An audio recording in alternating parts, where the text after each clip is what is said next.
আমি কিছু করতে চাচ্ছি না বেশি কিছু, কারণ হচ্ছে একবার 18 কোটি মানুষ কিন্তু রাস্তায় নামিয়েছিল এই খালি এই আমার কথা এই রাজনীতি নিয়েই না, এই পিজির ব্যাপার স্যাপারও ছিল, চাষির চায় না, দামও দেয় না, আবার দিন রাস্তায় নামা না লাগে।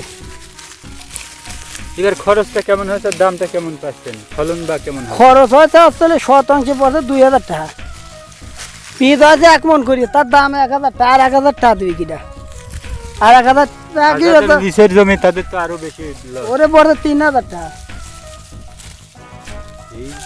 তার মানে সবাই সত্যি কথাই করছে রে, একই কথা করছে, সবাই তো আর মিথ্যে কথা করছে না, যেখানে যাচ্ছে একই কথা করছে।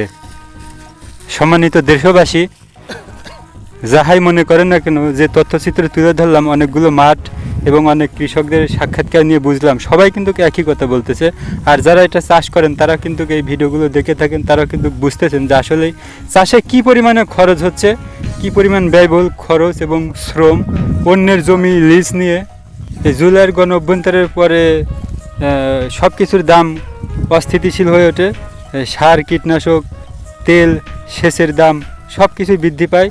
এজন্য চাষের খরচটাও কিন্তু তুলনামূলকভাবে অনেক বেশি বৃদ্ধি পেয়েছে। যেমন আলু ছিল 80 টাকা 100 টাকা, সেই আলু এখন 20 টাকারও নিচেই। পেঁয়াজের দামও কিন্তু এখন প্রায় 20 টাকার কাছাকাছি প্রতি কেজি। খরচটা দ্বিগুণ মতো হয়েছে।